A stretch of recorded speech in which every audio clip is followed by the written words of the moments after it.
Welcome to Cybersecurity Luminaries, History and Heroes, a series aimed to highlight the profession's humble beginnings and the men and women who paved the road for all of us.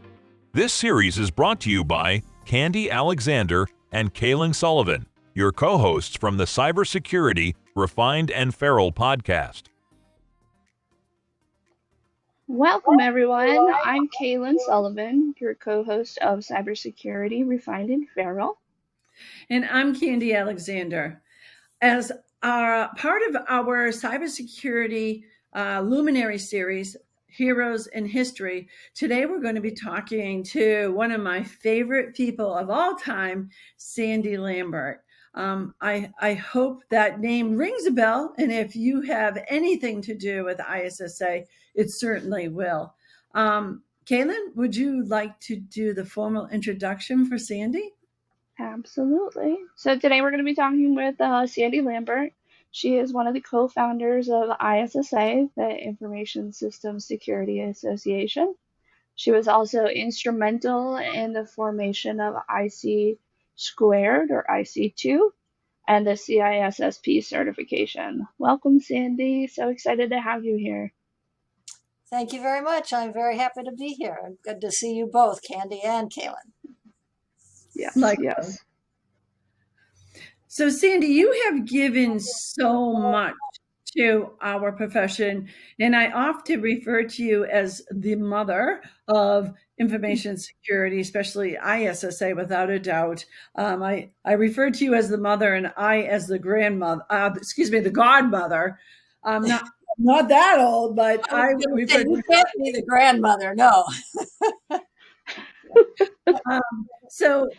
And I think there's a whole lot more behind, the introduction that we provided you as to who Sandy is, how Sandy became Sandy, and what drove you to do those things.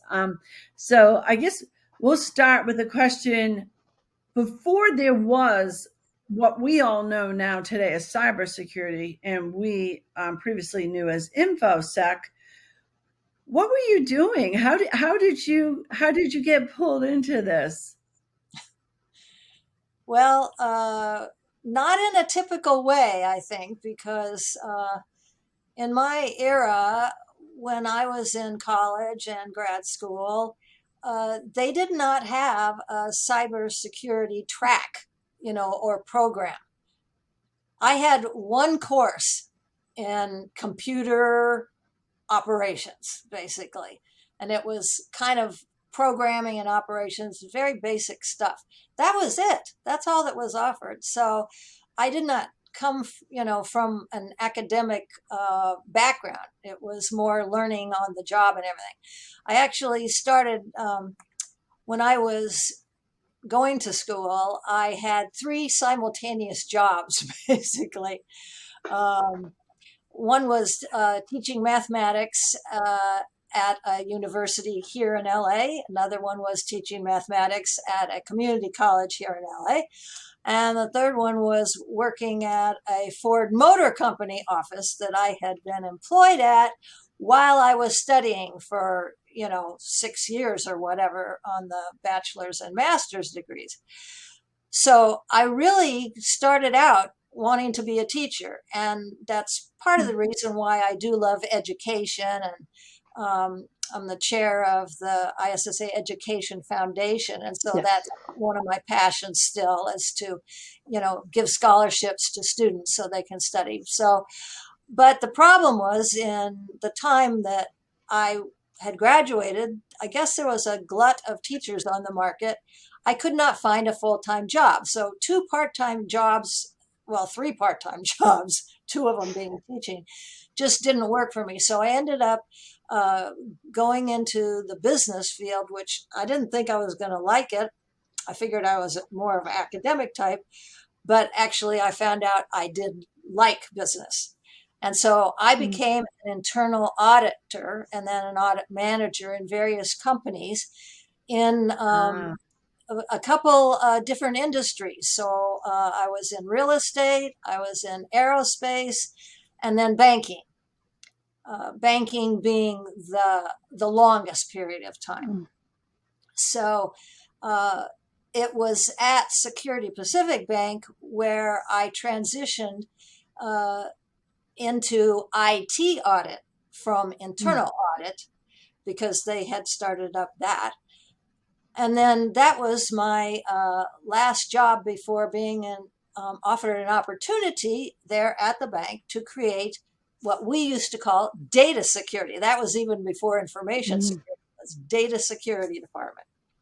And I jumped at the chance because I was tired of being the bad guy, Yes. audit reports, saying what everybody was doing wrong. And the audit department was only allowed to point out faults, but we were not allowed to tell the auditee how to fix those faults, or what to do with their mistakes, because we were supposed to keep an arm's length. If you develop something, you're not supposed to audit it, because then you're biased toward it because it was like yours. So there was no recommendations of what to do. It was just, you screwed up, you screwed up, you screwed up. So I saw information security as a way to be a part of the solution rather than just pointing out all the problems. And so from then on, at Security Pacific Bank and then Citibank, and then consulting, that's how I got into InfoSec. So mainly from IT audit, but kind of a circuitous route. That's so interesting. And I find it interesting as well, fascinating actually, that I didn't know about your teaching in mathematics. And so you eventually coming in to start the ISSA, that was a natural progression. It was a passion for IT or data security, and then teaching, it all accumulated into that, sharing and knowledge. That's fascinating. So how then did you come about with that whole concept of, getting together with like people? And at that time, how many like people were there really when it comes to the data security? Yeah, in all of LA, there was like 25 of us, I think. But we used to go to a conference that was put on by a company that doesn't exist anymore, I think right now. It was called CSI. It was Computer Security Institute. And they had an annual conference. It was not anywhere as big as RSA by any means. There was probably maybe 500 people there. But I would go and I would see the same people. I would see Hal Tipton, and I would see other people, and we'd say, golly, we ought to get together when we're back home. And we'd go back home, and then, your real job took over your life. And then here it comes another year around, and we're at CSI again. And it's like, we kind of missed it. We really should do that. And again, another year passed by. So the third year, that's when it's like, okay, this is it. And that's when one of my friends that I had met, Nancy Woolsey, she had worked at Lockheed at that time, and I was still at Security Pacific Bank. And so we said, okay, let's just put together a mailing list of all the security people and I'll do the same thing. I'll get a room, we'll set a date, and whoever shows up. It might just be the two of us, you don't know. And so I think there was maybe about 15 people there at that meeting. And so that's how it really all kind of started. I had a long background since I was an IT auditor for maybe 18 years or something. And I was a part of ISACA. Of course, that was not their name then. It was EDP Auditors Association. But I had volunteered. I think I'm a volunteer addict. That's one of my problems. Somehow I have to conquer that, but I have not been able to do it yet. But so I was part of the chapter board of directors, and then I became part of the international board of directors and everything. So I knew how associations worked. I had been involved. And so then when we started getting together, ISACA just didn't give the presentations that were helpful for us. Hmm. They were very directed toward auditors and not toward InfoSec people. So, here I go again. And it's like, well, I'll just start up one because I know how to do this. And so that's how, the group that got together, I said, I think we should be organized. I'm sure there's more people out there. I'm sure there's people throughout, the country, the world. And we should be able to provide the same benefits that the other associations provide to their profession. So ISACA provides it to the IT auditors. Institute of Internal Auditors gives it to the internal auditors. The ABA gives it to lawyers. So why can't we have something that gives us what we need? And so that's why we started it. It's really just that need to not only learn about products and things that we might be able to use in our jobs and stuff, but also just to have, comrades, colleagues that you can call up or even go over and see because they're local to you. Hmm. If I know, a wonderful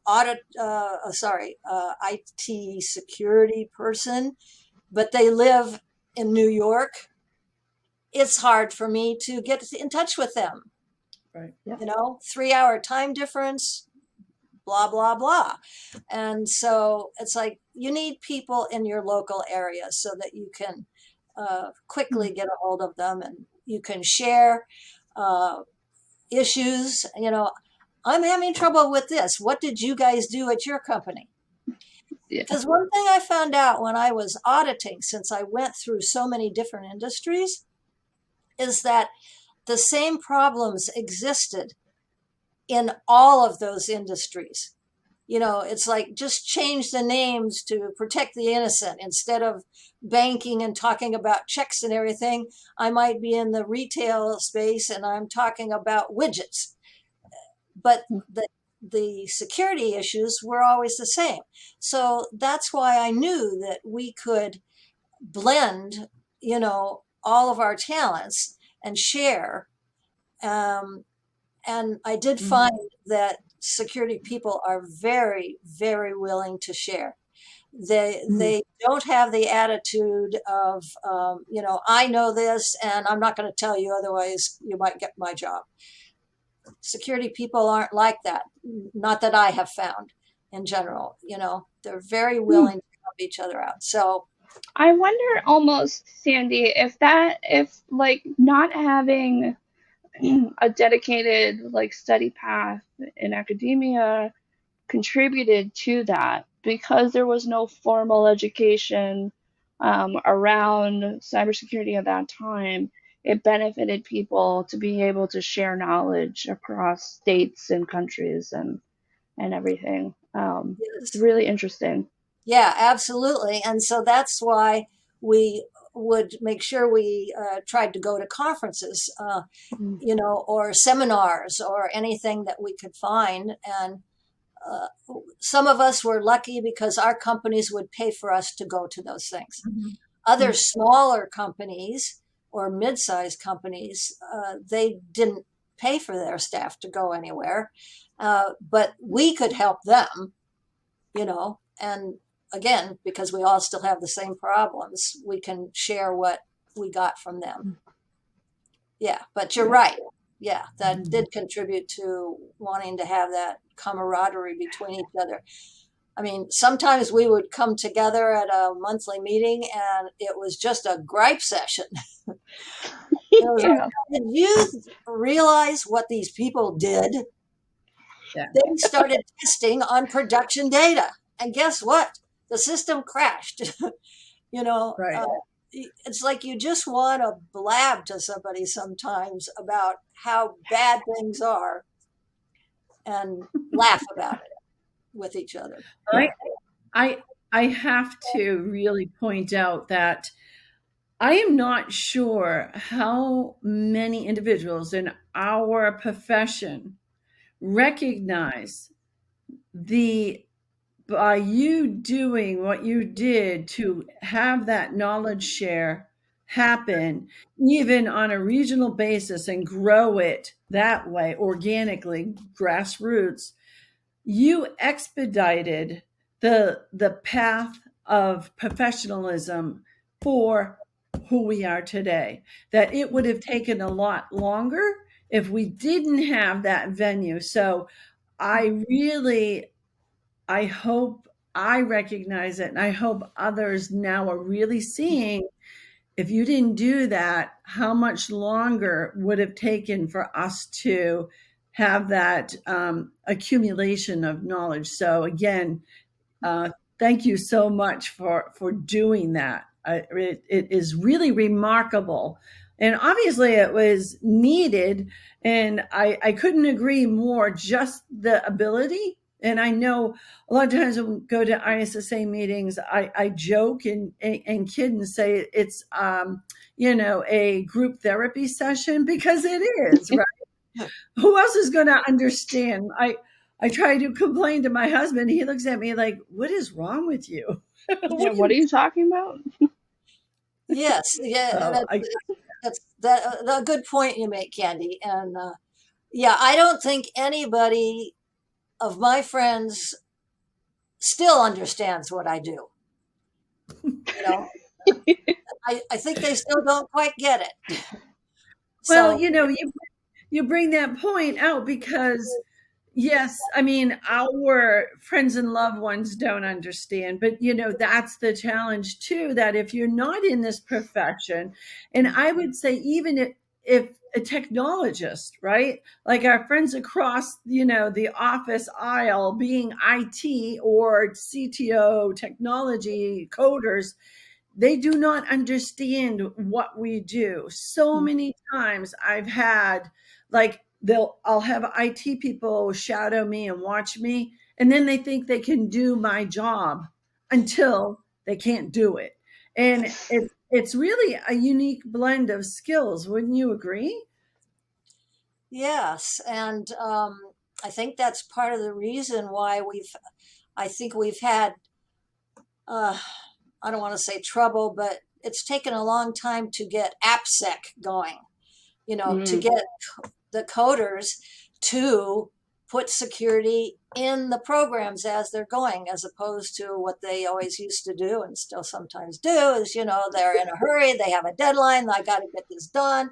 The customers are going to be, we've already announced it to the customers, and it's like, we'll stick security on at the end. It's like, no, that's not working. It never has worked. I don't think it'll work in the future. But it's that they, I think if they understood what we did better, it wouldn't seem so much like an unachievable goal for them to do AppSec, not just app. I Right, don't know. right. Yeah. What do you think? Am Yeah. I off base on that, or? I think that's dead on. Yeah. They have been a hard nut to crack, if you will. And I think, that was a conversation I need to bring this individual on. Jim Rivas and I have had conversations when I was international president of ISSA, and he, of course, the CEO of Cloud Security Alliance.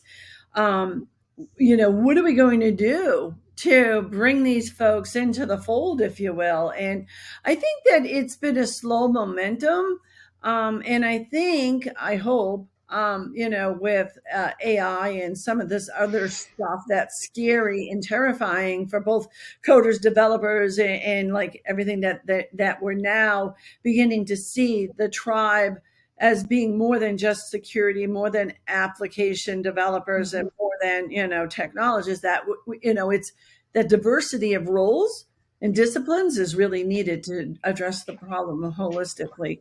Fingers crossed, right? Yes, yes, absolutely.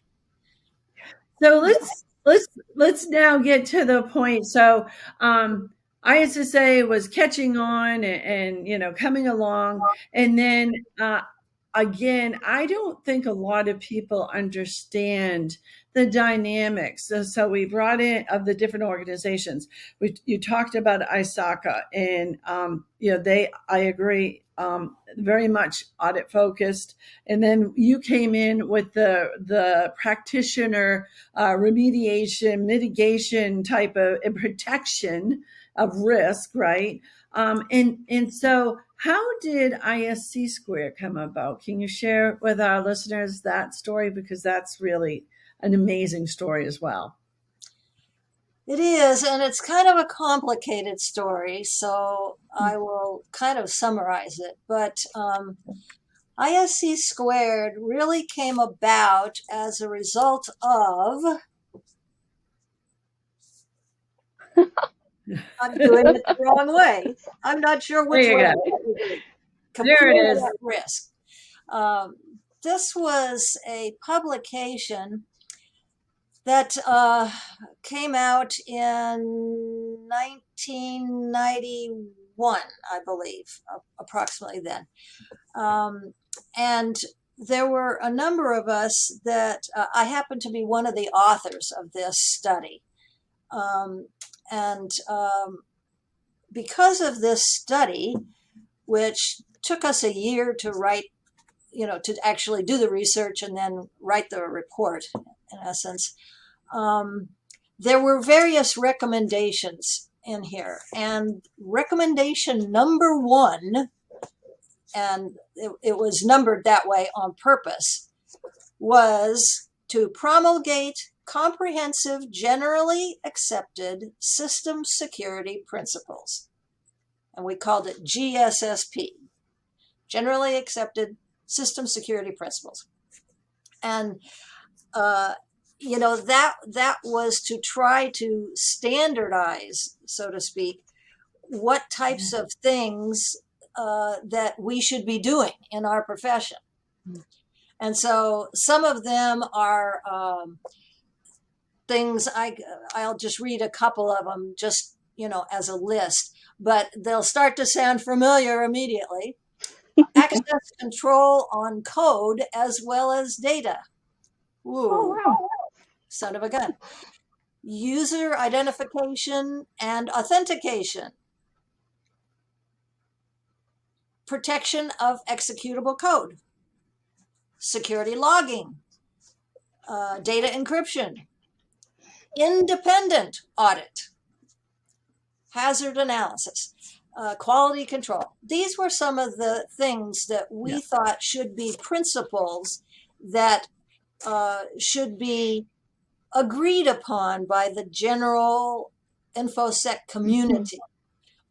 And so the people who were the authors and the researchers of that report, they worked for various companies. There was someone from AT&T, and I was kind of the banking representative, and people from aerospace and other industries.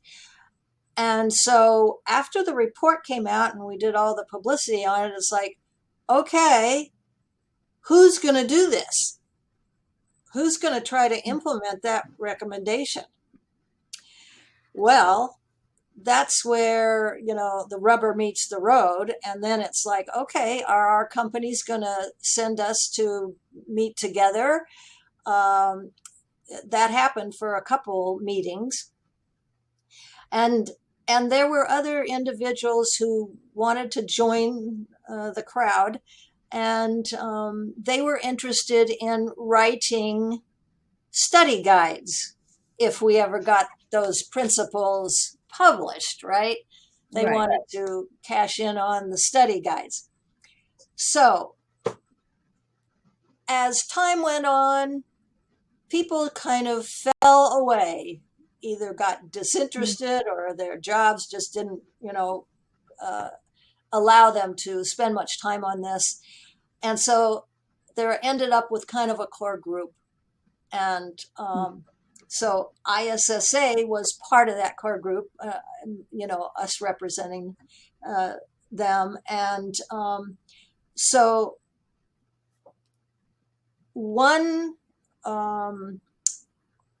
company and another company didn't always agree on how we were going to do this, and so we couldn't decide like who could be the standard bearer of this. So we decided that it would have to just be a consortium of a whole bunch of companies put together that could, make that happen. Yep. So that's how IISSCC got started. The last C of that was consortium. It was like, and that's how ISC squared kind of started. And it was generally agreed upon that ISSA would be the membership organization and ISC squared would be the certification organization. Yep. That has since gone up to the wayside, but well, not on our part. We've kept our part, but they now have, members and chapters and things like that. But that's really how it all started, because of the CAR report. Yeah, that's interesting because, and it was quite revolutionary because, I mean, let's face it, there's so many times since that period in time, right? There's been so many instances and disruptive technologies, shall I say, right, that have needed that type of approach with a common understanding, common goal, common standards, and, human nature, corporate nature, whatever you want to call it, there's always been that jockeying for position and power, shall I say. I'll say it out. That's what it is. So it was really brilliant that consortium, that you guys pulled that consortium together so that everybody had equal say, equal, standing, if you will. So again, that's yet another, I'm seeing a trend here, Sandy, with your visionary involvement, that really cut the path for our profession. So I mean, I'm in awe. I mean, I've always totally admired and respected you, and it's just it just growing me. Yeah, like wow. But well, thank you very much. Those principles became the domains in the certification. ISSA was the youngest of all the organizations. We were younger than ISACA, younger than IIA, and we just didn't have the money to do the certification. Otherwise, because we had a plan for it, it was always in our goals and objectives way back then. I looked at some documents a couple of years ago, and it was always in our board meeting minutes that we wanted to do it. We just couldn't do it. We could not do it because it takes. I'm so surprised. Yeah, I'm so surprised because, again, as an ISSA member, Cailin, how old are you? I've been a member for a really, really, really, really long time, and have been involved at the International for almost 25 years. So I know we at International ISSA strongly believed in being agnostic when it comes to certifications. And I really stood behind that when I was in my leadership capacity, because it's only through that, because look, right now there's so many certification bodies out there. It's mind-dizzening. I mean, I've spoken about it through the ISSA research that we've done with ESG, but it being agnostic and remaining agnostic provided the opportunity for us to give people what they needed and not I the other way. think, but I think to Sandy's point, like ISSA being like the InfoSec membership association, developing the certification between all of the within the consortium makes it kind of agnostic. So I don't think it's strayed too much from that because I still think it's the like most requested certification across the profession. So I think it still kind of is as not agnostic. Sorry guys, I am so tired. I just got back from Mexico City yesterday, so I'm a little crazy. My brain's a Ooh, little boiled. So oh, yeah, it was fun. Olay. Um, Yeah. Well, um, you make a good point. I mean, it is mm, the most respected. I'll give you yeah, that. it Um, covers so much too. It's supposed to be the general overarching, right, Sandy? Was that the original intention? That was the original intention. That, that's why we originally called it generally accepted system Yeah. security principles, not details, not tactics, not Mm, anything like that. But it was meant to be broad spectrum, so that if yeah. you and I, let's say, you're a coder, and let's say I'm a contingency planner, in my job, it's like when we're together at a meeting or a conference or whatever, we should be able to talk to each other. I should be able to understand to a certain depth Mm, what right. you do. I certainly understand what you do, but even to a certain depth of, you know, I used to say that CISSP was uh, enabling me to not get snowed by any programmer. yes. If they said, well, this is what we're going to do, we're going to do that, and it's like, no, you Mm, can't do that. Now, don't yeah. ask me to write the program. I would not be able to do it. But Right. Yeah. to be able to say, no, that doesn't make sense. Right. Like That, having access control lists, access based on your role, Hmm. right, right. fundamentals, right. Yeah, Yeah. Principles. yeah, Yeah. Yeah.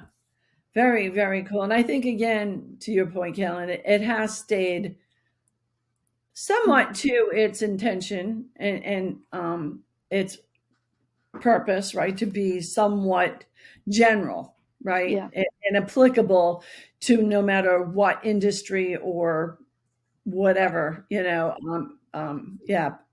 So yeah, yeah. that It that shouldn't that be able to be passed by just bankers or, right, Yeah. something like that. right. Yeah, Or I mean, like now we've seen so many certifications come out for different disciplines and different technologies, even. So it's amazing. Again, last time I was involved in that research survey, there was like over 278 unique certifications. So wow. yeah, I mean, yeah, exactly. And that I haven't been involved with that survey for the past 3-4 years. So you can only imagine. And I've always said, certifications have become an industry. It's Oh, a money making Mm, opportunity. But for ISC squared, I think their objective of providing that common base, if you will, of knowledge and attestation that that level of knowledge has really remained true. So mm, that that's yeah, that's the blessing there and the magic in that. yeah. mm, And all of the more specialized certs now, like you can get a certification in cloud, or you can get a certification in uh, uh, forensics, let's say, or whatever. mm, Uh, that is a good thing. because it shows the growth in our field and the sophistication that we have, aspired to and have achieved. Because now just the general knowledge, yes, you need to have that. But for your specific job, you might need these skills that, really digs down into the weeds. Yeah, it's You got the amazing, tree. because yeah, because I think back to the way our profession started. For me, I worked at Digital Equipment. Kevin Mitnick and Lenny Tachiko broke into our network, stole our source code. And then it was before that, we didn't really have security so much. I mean, there might have been, corporate security. But once that occurred, it was like you, and you go figure out what happened. And all of a sudden, we now have a security department, right? And then it was a generalist. And it's like, you're an information security analyst. Yay. And then it became, okay, we need somebody to focus on forensics. Go figure out how that happened. So then forensics was born. And I really believe that our profession has been one of reaction to the environment, events that occurred in the environment, which is good because, I mean, we all have our different interests and we're able to follow those passions. But I think certification, generally speaking, is a good thing, so that, again, when I am, like a security manager and I need somebody with certain skill set, if they have a certification in that, I at least have some level of comfort and understanding. They know at least that much, probably more, right? Yes. And we've always been, I mean, just by the nature of the profession, and I think audit is about the same thing. We're always one step behind, the attackers. We've got the attackers and we've got the defenders. And so the attackers are there for their own benefit, either monetarily or by publicity. The original attackers used to be just script kiddies, and they just wanted to create havoc or denial of service or show off to their peers or something. And now the attackers have evolved to be nation states who are disrupting commerce and government operations in countries that are enemies to them.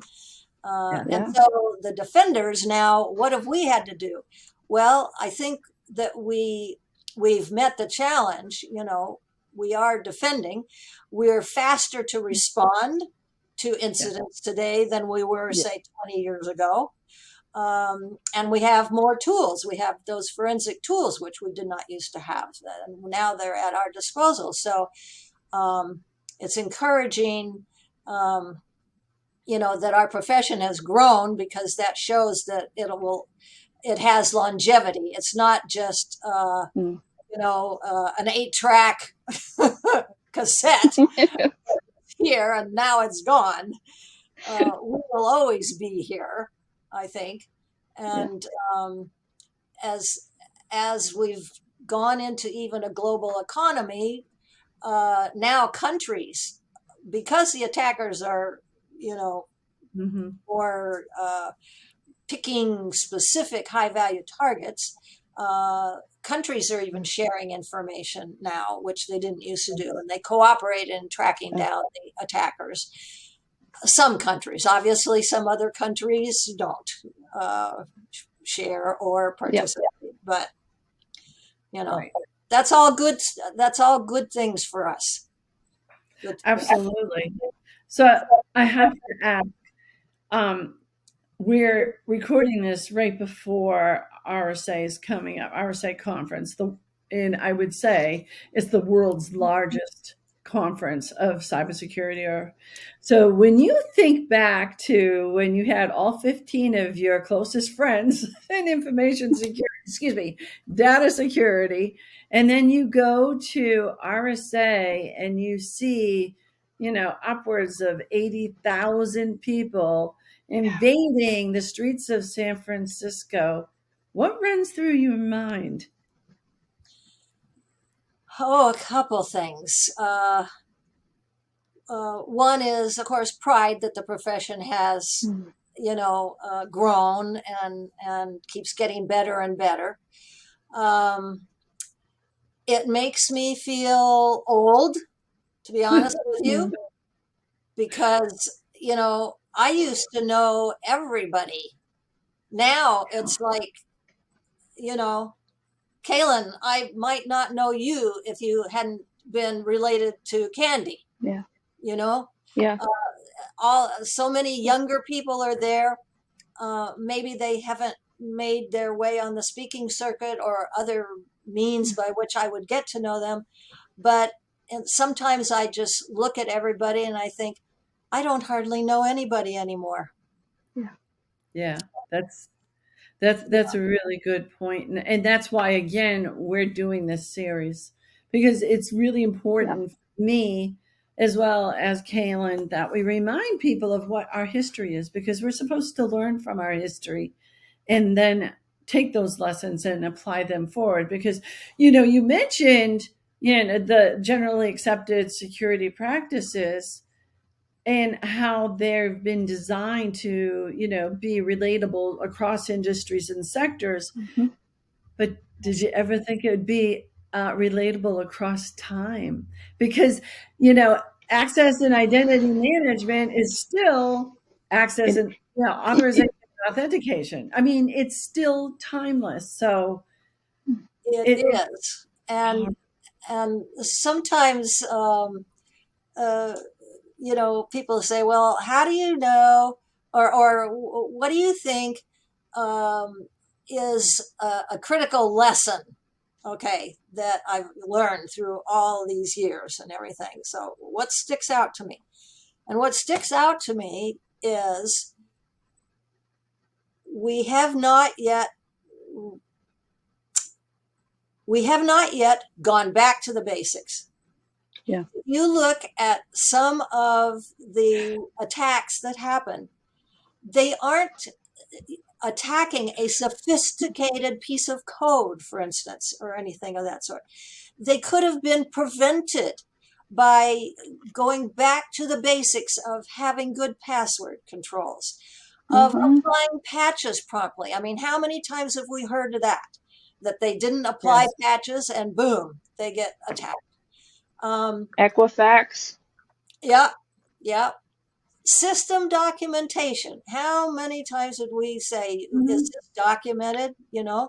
And one of the problems that I had, one of the security incidents that I was had the pleasure of, researching and in real life, real time, was a train wreck on the behalf of the application that was attacked. They did not have documentation. It had been written so long ago. It was by a consultant.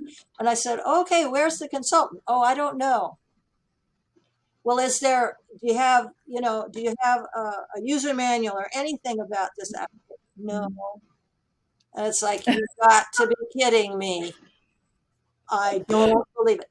So, I love cryptography because that was the first time I was ever able to use my mathematics background.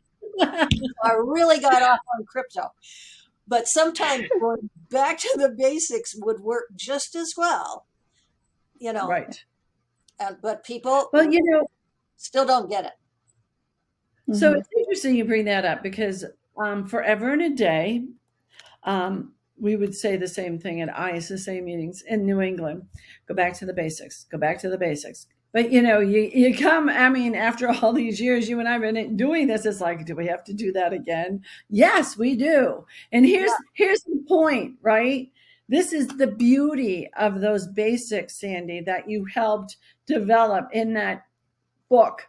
Is this when we look at the latest disruptive technology revolution, artificial intelligence, people are freaking out over this technology. And you know what I equate it to? And there's a growing movement here. It's kind of like having that intern, right? Come in, right? They're really smart. They can learn really fast, but do you trust them?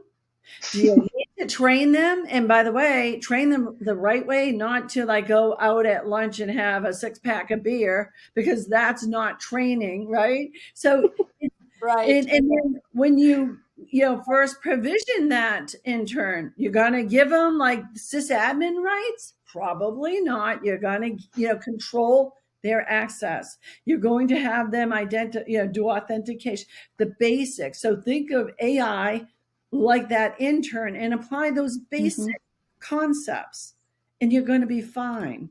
And that's the Mm-hmm. beauty and timelessness of those basic principles. Yep. Yep. You're absolutely right. Yeah. So I want to close this out with two things. I want to first ask you a question, then we're going to go and visit the topic of those dear loved ones that we know from our past that we want to mention. But first, I want to ask you, what words of advice do you have for those that are coming into the profession or in the midst of their career in the profession? What words of wisdom do you have? Um, I've thought about this a lot actually, and I think I have three pieces of advice. Uh, the first, I just happened to mention about cryptography. Hmm. No matter what your job is right now, I firmly believe that everybody needs to learn cryptography to a certain depth, because that tool, we are currently already using it to provide integrity, privacy, trusted time stamping, digital signatures, and and all kinds of on all kinds of platforms and configurations. So it's cloud as well as just a server someplace on somebody's floor. And I firmly believe that cryptography will be used more increasingly in the future to do other things. And so I think Mm-hmm. for those now and those who are working as well as in school, I think you better learn it. And I know that it does require some math understanding, but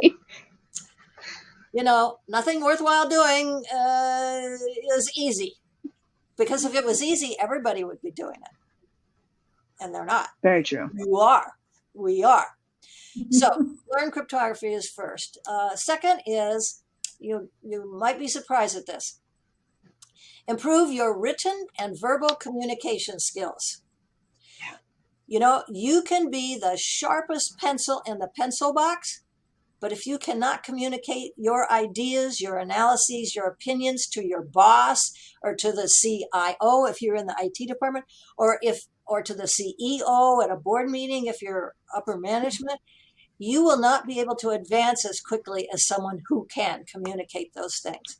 It's extreme. Even to your auditor.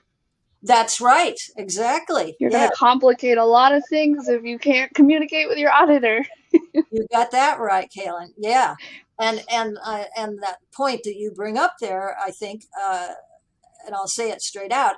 This communication skill is not just for people who are taking the management track. It's for the technical track.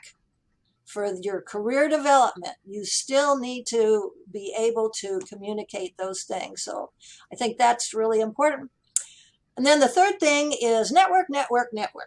Get to know the colleagues in your area. That's how you can share problems and solutions with others. Find a new job if you don't like the one you're in. Mm-hmm. Or if you're hiring, you can find people to fill in your spots. And of course, ISSA, that's one of the main purposes of that, besides education. And so that works out just nicely, doesn't it? Yes, it does. That's Yes. what I would tell people coming up in the profession today. I think those are very wise words coming from you, Sandy. So thank you for that. So again, this is our History and Heroes series, if I could talk. And so I want to throw some names at you, and if you could give me your thoughts or what you think they're known for or whatever. But I, again, do this because I really want our listeners to understand who these people were because they're very special. First off is Howard Schmidt. Oh, dear Howard, I just loved that guy. He was able to see the forest for the trees. He, in other words, he could not, he didn't have to get stuck in the weeds, but he could see the principles that were happening or the things that were going wrong or the things that were going right. He was also an educator. He worked at the Naval Academy once a year. He went and taught there for 2 weeks, I believe.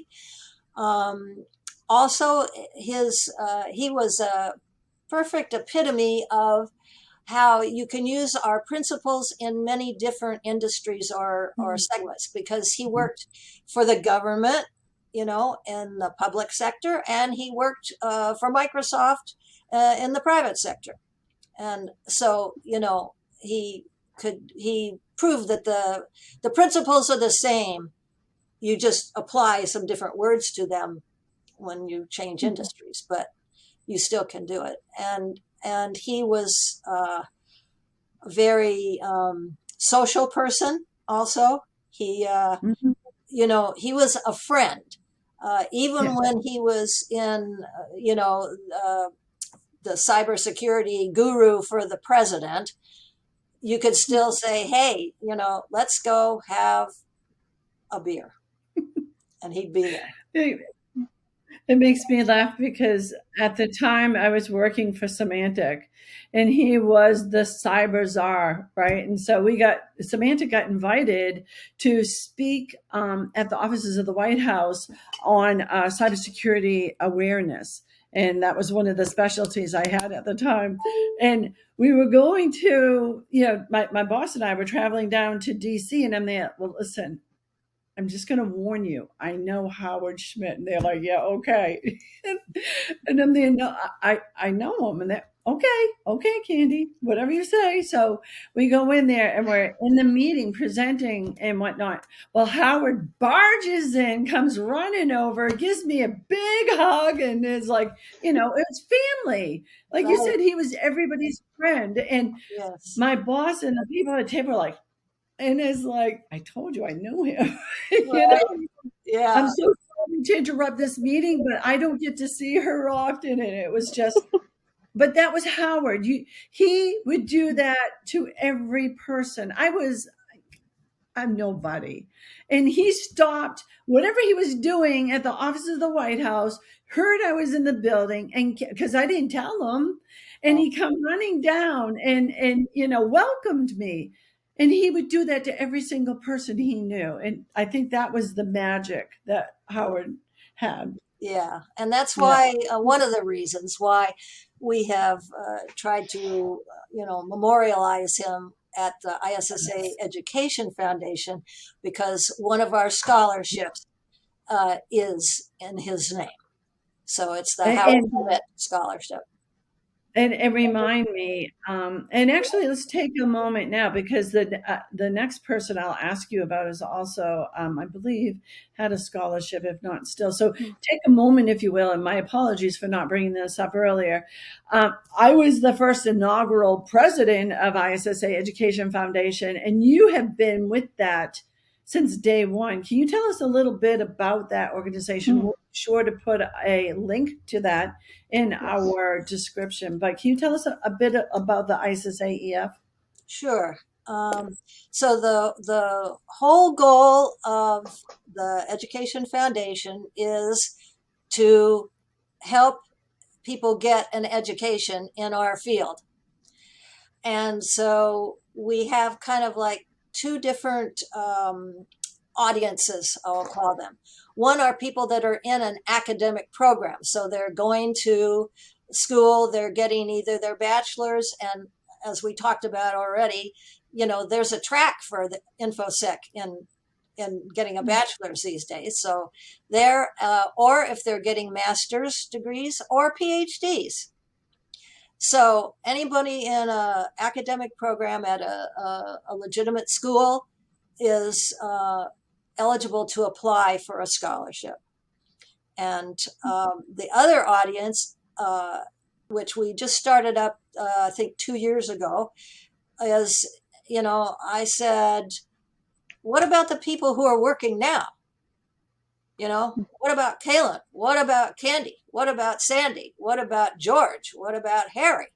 They might need a certification that they don't have, or maybe their job has pivoted them to be forensics and they are not a forensics expert. They need to take a class in forensics so that they can be more able to do that job, capably. So we give money to professionals who want to take a course. Obviously, the course has to be legit, and and we make sure that we pay off the school or the organization giving the course, so that there's no confusion or anything of that sort about, did I take this course? Yes, and it was paid for by us, or whatever. We can prove that we donated that if somebody's boss wants to know, how they spent the money. Well, no, the money doesn't go to the person; it goes to the institution. So that's really our whole goal, is to keep that. And the only way that we get our money to give away is by donations. And it's very hard to get donations. It's kind of crazy. It's hard to get donations. We would prefer to have a lot of corporate donations because they can probably afford more than individuals. But we're mainly supported by individuals. If we look at where our funds come from that, pay for the scholarships. And so we're very grateful to all those people who get it, that you have to pay it forward. I keep telling people when I'm standing at the booth, you're not going to get a promotion unless you can prove that you've got somebody who's going to take your job. So you have to get a succession plan going for yourself, And so that's one reason to pay it forward. Aside from just being a philanthropist, that's always another nice thing too. Our board of directors are all volunteers. Yep. We don't pay for anything unless we absolutely have to. So, we have to put a tax form in, to the government because we're a 501c3. So those things we have to pay for. But nobody gets an honorarium for doing anything on the board. Right. And I think that's the important part for people to recognize and acknowledge why they should donate to this, organization, is that pretty near close to all the funds that are donated are distributed back out to scholarship recipients. Right. Very minimal cost. And believe me, I've worked, because you've been there. We're all just about hitchhiking over to conferences to get monies and donations. We do. We share hotel rooms. We carpool. We do it all on the cheap as best we can. Yeah. Just to give back. So I think again, I will make sure that we, have that, and we will, work to see what we can do to drive some donations. But we mentioned that Howard has a scholarship in his name. Yes. And then this next individual, Gene Schultz, I know there was a time, I don't recall if it's still a scholarship awarded, Yes, great. Can you tell us a little bit about Gene? What is your perspective of Gene Schultz? Because he was a character. He was a character. Yes, he was a crazy man, in a good way. In a good way. Um, he he taught a lot of his life, uh, and aside from doing some consulting and working with some companies on various things, um, and so that's why we gave him the the scholarship that we have for. I just went blank. Uh, Not Howard? undergrads, but graduates. The Oh, graduate scholarship is in his name because he taught a lot. Whereas we have the undergrad scholarship was for um, our wonderful Howard. So, yes, Gene, he just, it's like he always kind of lit up the room when he came in, you know, Yes. always had a big smile and, of course, extremely capable, uh, you know, so that's why we honored him with our scholarship. I remember. Very, very um, generous to help us too. Oh yeah, he was very giving. I remember the first time I can't even say met him, but I attended a session he taught. I can't remember. It might have been like a Misty conference, MIS training conference. I can't remember what conference it was, but the room was packed. It was absolutely crowded. And it was like that last session of the day, but everybody went to see him. And I remember he would ask questions, and if you didn't answer, he threw candy at people. Like pay attention. It's like you paid attention because you didn't want to be that person that got doinked in the head with a piece of hard candy or whatever. All right. But he made learning fun. Yes, he did. Yeah, he very much did. Um, uh, both of our named scholarships are for people that we held in such high esteem. And of course, they were both very supportive of education, and they did as much as they could to help us publicize Yeah. our scholarships. That's strangely enough, it's a little difficult to get the scholarship publicized because every school has their infosec track, it seems, someplace, not Right. always the same place. So you don't know whether to send our announcement of, when the scholarship period is open, and it's open, by the way, now. Um, do we send it to somebody in the HR department because they handle, grants and scholarships, or do we send it to the department head because they would have the students in their classes? Do we send it to all of them? How do you get their names and contact info? Because, people switch around universities and everything like yeah. that. So it's a challenge. It's not as easy. I always say we have a hard time giving away free money. It's just Right. crazy what we have. It We is. can put the link to the application too when we release this video, so see our Yeah. description for that as well. Great. Right. Yeah, it's on the website, ISSA. Well, you know it, Candy, because you've been there. But issaef.org. And the most important thing to remember is that they are tax deductible. So Yes. it's a great opportunity, especially when it comes tax time. That be able to pull out that receipt and demonstrate that you donated to a really, really good cause, especially for our profession.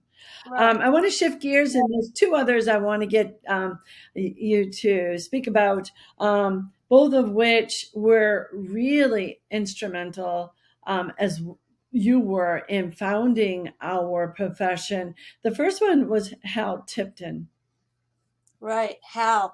I knew Hal very well because he was in the LA area. When I first met him, he worked for Rockwell down in Seal Beach, but he would come up to our meetings. And also, he was, as I recollect, yes, he was also one of the authors. So to do the research, we actually went away. They hit us in a place in Rhode Island, I think it was. And so we were there for 5 days doing a lot of this 5 days twice. So, yeah. So it was a real research focused project. Yeah. And so Hal was always he was always a volunteer, Yes. He helped be one of the founding members of the LA chapter, and he also helped with ISC squared because he was part of the Carr report, so he Yes. kind of representing the aerospace industry there. And so he and I were together a lot, of the time whenever we have had professional events and things of that sort. Yeah. Yes. So Fond memories, very fond memories. Another individual had been around for a very long time, and that was Don Parker. I almost came out with what people would fondly call him, but I shall not. Well, I don't know if it's commonly known. Do people know? They called him the bald eagle. Yes. Yes. Steph, who was our first interviewee for this series, he actually called him out on that. Okay. All right. I didn't know if it was appropriate to mention it, but yeah. Don, I met Don when I was part of the I4. It wasn't a club. It was it was a forum. It was like what we call now the CISO forum. Okay, Yep. it was a predecessor of that, and so he was working at SRI at the time, Stanford Research Institute. And so they were the moderators and kind of like the administrators of that forum. And we met 4 times a year. It was international. There were people from other countries as part of it. And so that's where I originally met him in person. I had heard about him, but met him there. And then of course, I would see him on the speaking circuit because I was doing a lot of speaking. And that's one thing I would say, by the way, to any of the ladies who are watching your podcast, is try to get on the speaking circuit. They need women to represent us who are part of this profession and a very strong part of it. And it will help you professionally so much, because then people get to know you, and then you get asked to come and speak at other things. And so then, of course, what does that go back to? The written and verbal communication skills, which you have to have before you can do that. So, so that's how I really got to know Don, was kind of both of those. And he, again, was a very friendly person. And of course, he was he was so tall, you could find him in a crowd for sure. And he would go to RSA, and before that, he would go to the CSI. And you mentioned the MIS Institute. I had forgotten to mention them. Yeah, a lot of us went to their conferences. This was all before RSA became like the giant. Right. Yeah. Right. Yeah. Yeah, Don also, I think he was a habitual volunteer as well. I mean, right up to the end, Don was like on that blessed ISSA journal Uh-huh. committee. I mean, he was a rock. He was an absolute rock, Yes. and always one we could count on. So I appreciate you so much sharing with us those insights to those great people, because if anything too, Sandy, I think when we think about the luminaries in our profession, they're just people. And I would say this to Kayla when she Wait, was growing up. They're just people. Walk up to them, say hello. And I really encourage people to still do that. If you see anybody you think is a leader in our profession, Yeah. walk up, introduce yourself, shake their hand, and yeah, say the first time I met hello. Right. Howard Yeah. after he walked They're so away, nice. Like I said, Candy would, to me they're was like, very Yeah. nice. so he's like Our people in our the profession are very nice. So czar don't for be the afraid, like you cybersecurity say. at the White That's House. And good. I was like, And I think we are all what? honored to Because have known Howard was them so down to and earth and so Oh, had them nice and just as like a our normal friends. human. I have always, because I've been blessed enough to meet a lot of luminaries, and everybody has been a normal human, which are the best kind to be. So yeah.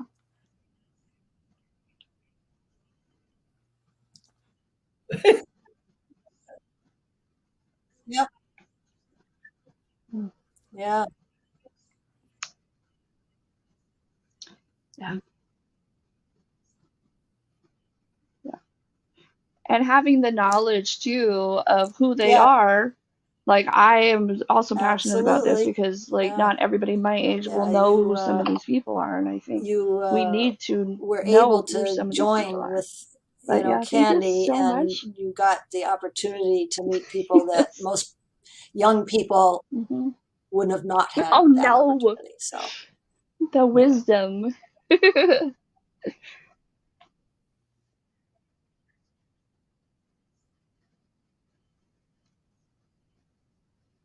Right. Right. So you're the liaison, Kaylin. You're the liaison between the Yeah. oldies and the youngies.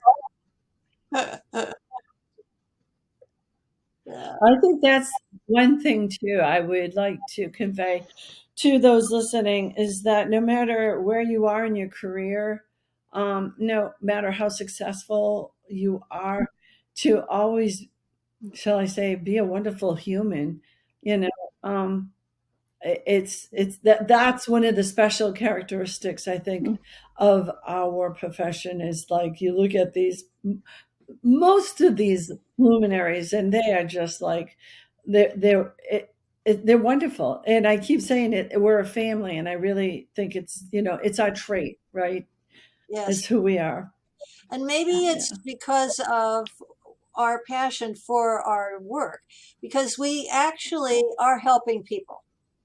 We are helping companies, and you might say, oh, they're just in there to make money. Okay, fine. But they have employees. By keeping companies safe, we are actually helping people keep their jobs. And by keeping hospitals safe, we're helping patients not get the wrong medications, if things go awry in the technology. Yes. So we are actually, I think, a lot of mm, altruism and giving just because we like what we do, and that's part of the reason why maybe we're just the real people and down to earth, because we're here to help each other, and I think we realize that. Absolutely. Whew. Well, thank you so much, Sandy. This has been an absolute treasure. I so appreciate you spending the time with Kaylin and I, and sharing your mm, perspectives, a look back. Hopefully, we now have a better grounding as to who we are mm. collectively as a community of cybersecurity professionals. Thank you for sharing the memories of the wonderful individuals that we paid memoriam to. And again, I hope to see you soon so I can give you a hug. I miss seeing you. It's been a while. Yes, I miss seeing you too. And thank you both for putting this together. I think it's wonderful to try to keep the history alive. Otherwise we lose it. Because somebody asked me once, did I have a picture of the first board of directors of ISSA? Yeah. Oh, Mm-hmm. we didn't have cell phones where we had basically a camera in our pocket. And we were just trying to make it work at the beginning.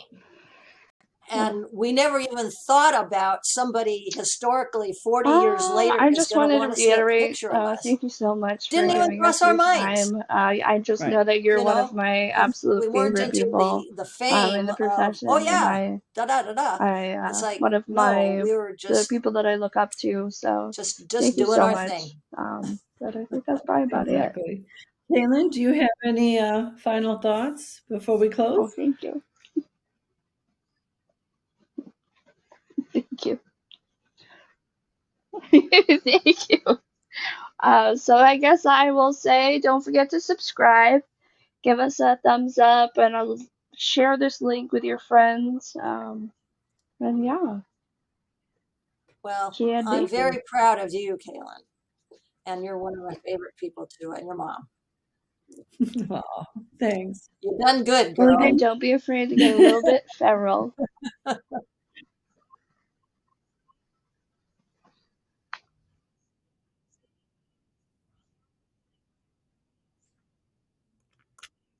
Okay, yes, will do. yes. All right. Thank you.